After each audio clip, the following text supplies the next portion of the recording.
Hey everyone, Spin Dash here, and I'm doing my first new comic book day haul video. It is January 15th, 2014. A lot of good books came out today. I think my total pool was 27. I left 5 in my box. So I'm going to show you what I got today. Starting off, I've got Justice League of America, number 11. Somehow, the New 52 really loves Clayface. He had a huge arc in Batman the Dark Knight. So, now he's in Justice League of America. We'll see. It's a Forever Evil tie-in. I'm a little sick of Forever Evil. But, what are you going to do? I got the Max Maximize number 3.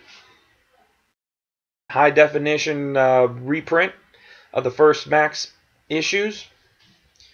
If you were not familiar with the Max, didn't watch the show on MTV when it ran with the Oddities animation block, so this is a really good chance to pick up the Max and read it, and then probably go back and pick up some back issues. The artwork is beautiful. It's been remastered. It's been rescanned in. So fantastic bit to pick up with the Max Maximized. I have Nova, which is one of my favorite books in Marvel right now. I was never a true follower of the Nova series when it first, when we first got them in like the 90s and before that, way before the 90s. I don't know why I said 90s, but the original Nova runs. But this Nova, I'm absolutely loving. I love the Infinity tie-ins. I'm loving this now, and especially with it going to be rolling over, and we're going to have Nova, and then he's going to be with the New Warriors. I'm absolutely excited for that. I have Suicide Squad number 27. Of all the books of the Doom 52, I can't put down Suicide Squad. I've loved it since the beginning. I love it now. I'm excited to see what Deadshot's revenge is, and I'm hoping the cover is not misleading. It seems DC does a lot of misleading covers. So we'll see how things work out in here, and see if Harley's in here and what Harley's doing, because I do love me some Harley Quinn. Superior Spider-Man number 25. Avengers versus the Superior Venom. Come on. I understand Peter Parker's coming back, okay, because of the new movie coming out, and we need people who see the movie to go buy the comic books. So we're going to bring Peter Parker back. I say stick with Doc Ock. He's fantastic.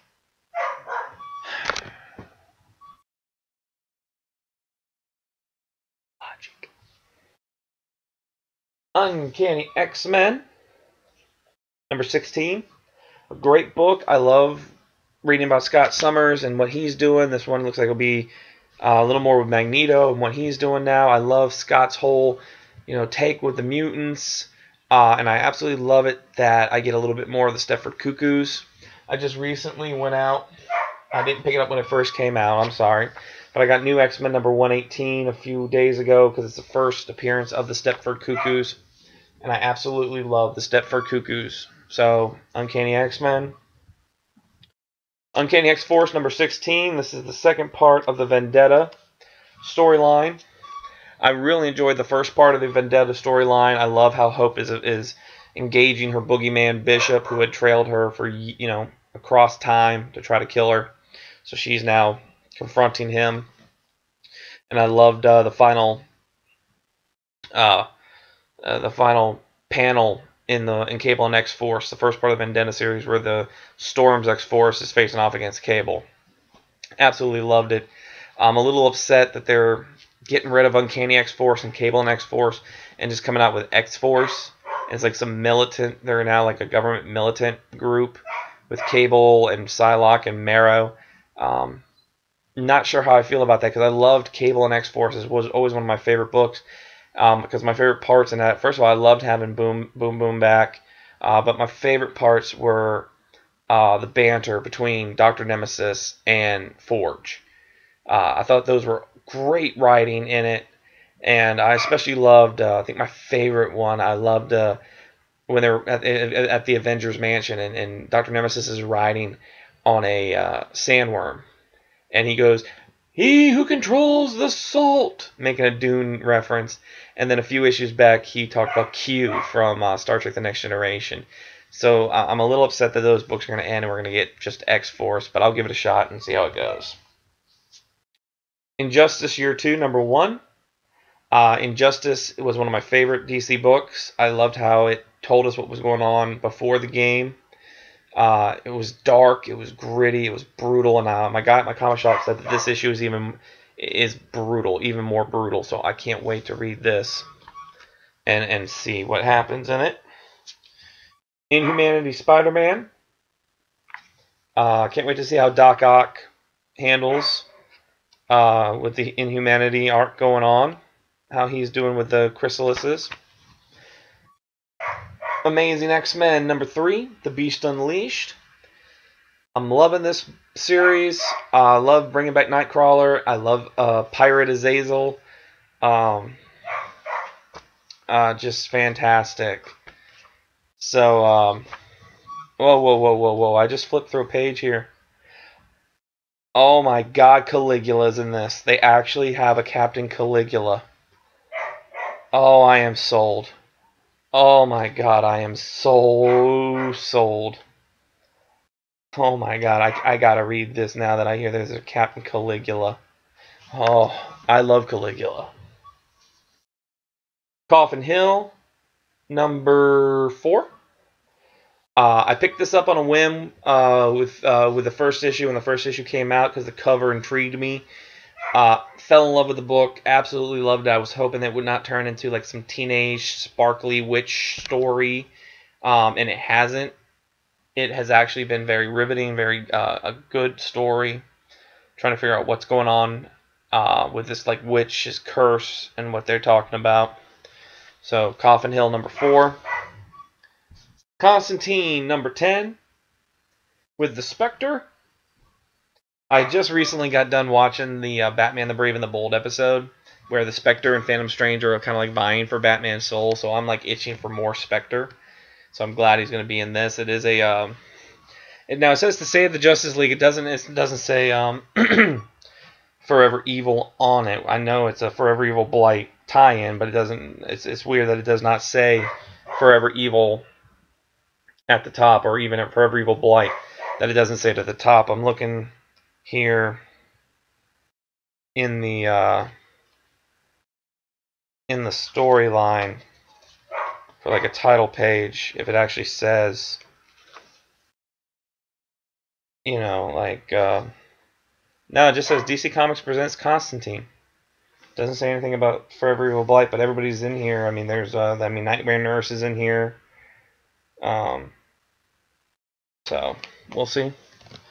Next is DC Universe vs. Masters of the Universe number 4. I think this is a better story arc than Forever Evil. It's awesome to see the like He-Man and the mixing with the DC characters and how they. I don't know if you read it. I don't want to give anything away, but the villain of the main villain was revealed last issue in issue 3. Blew my mind. So I'm excited to read it. Well, you know, I mean, you can see from the cover here. I don't know if you can. Wait a minute, I'm in the wrong frame. There it is. Orko. So excited for that. Next is, of course, Deadpool the Gauntlet, which was a free issue. The only problem I have with this is, first of all, I heard it was Dracula was in it, and I'm excited for Dracula because I love Dracula. I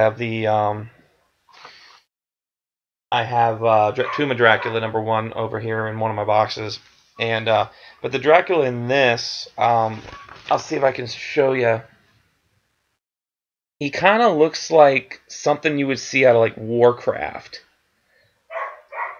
His armor and stuff kind of reminds me of Lorthamar from Silver Moon a little bit.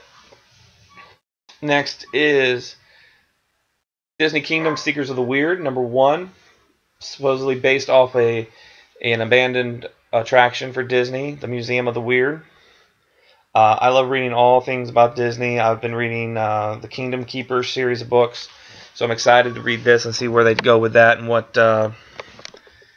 we're looking at.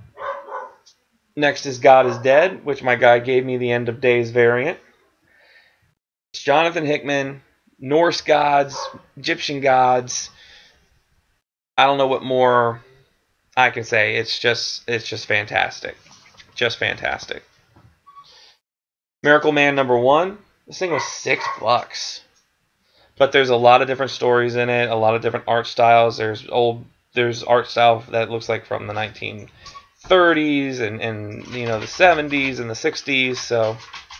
So we shall see. Night of the Living Deadpool. Deadpool and zombies. I don't think I need to say much more than that. Nightwing #27. The Mad Hatter is now in Nightwing, so I'm excited for that.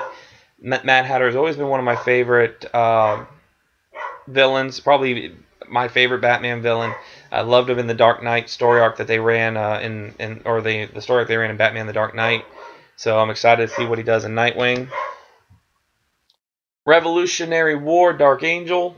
I reviewed Alpha for Following the Nerd, and I loved Alpha, Revolutionary War Alpha. And the co-writer told me, just wait and see what happens next. You're going to love it. So I'm excited to read this because I love that the Marvel UK heroes are kind of back, are making a return. So I'm happy about that. Curse from Boom, Curse #1. Saw it in previews. I decided to give it a try. So I'm not. I don't remember much about what is going on in this book, but the artwork looks pretty cool. I'll show you this werewolves. It looks like that artwork's pretty freaking cool. So I'll probably give this a shot. I might review it for Following the Nerd. All New X-Men, #21.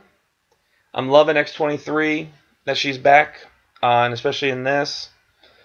So this is just a book I don't know what to say about it. I just absolutely love it. Bendis is on point with it. That's all I can really say is Bendis is on point with that. Batgirl #27, Gothtopia. I enjoyed the beginning of Gothtopia in Detective Comics, so I'm excited to see how they brought this tie-in in. It is written by Gail Simone, so it's probably going to be pretty fantastic. And to take a page out of my friend Panda's book over on Comic Time, I actually have a top 4 of the week that I have. So #4 is Noir with Miss Fury and the Black Sparrow. It's a fantastic mini-series from Dynamite. Dynamite seems to be just unstoppable. All their books are good. The artwork is fantastic. I love Miss Fury because my #3 book is indeed Miss Fury #8. I've loved her since I first saw her. I picked her up and I was reading her in Masks, and I picked up her self book, and I loved the cover of the first book because it kind of reminded me of, she kind of looked like Catwoman mixed with Batwoman. But I love it. I mean, time-traveling Nazis. What more can you say about time-traveling Nazis? It's time-traveling Nazis. #2 is Mega Man, #33. It's just a look at. Let me move my fan. Look at that cover. This is the aftermath of the Curse of Ra Moon saga that they ran. Mega Man basically expended all his energy to defeat Ra Moon, and now he needs to be rebuilt. And what's really cool about it is Dr. Wily is kind of helping Dr. Light rebuild Mega Man. So that's kind of interesting. I'm waiting to see what Wily's doing. Is there something up his sleeve or not? And then, of course, #1, which I just read, it was the first thing I had to read, is Sonic #256. The final part in the Countdown to Chaos storyline. Princess Sally is back. She's no longer Mecha Sally. Amy Rose is back now after being in Pirate Plunder Panic. I did get the... I have the other one in my box. But the one I bought tonight, I had to get the Tracy Yardley cover because I know Tracy, and it's just fantastic. And I love Sonic. Anytime you see me, you'll know Sonic. Sonic, they're behind me. But that's my haul for the week. I left 5 books in my box because of price costs. But two were variants, the Sonic variant and the Mega Man variant, and then I left My Little Pony and regular show. So I should have those in the next couple weeks or so when I do another pull video. But I hope you enjoyed this. It's my first time doing it. I'm learning haul videos. It's different than doing panel to panel, but please check us out on panel to panel on Following the Nerd. Check out our reviews on Following the Nerd. We have a newsletter. If you want to subscribe to that, I'll put the link down below. So thank you very much, and I'll see you next week. Peace out.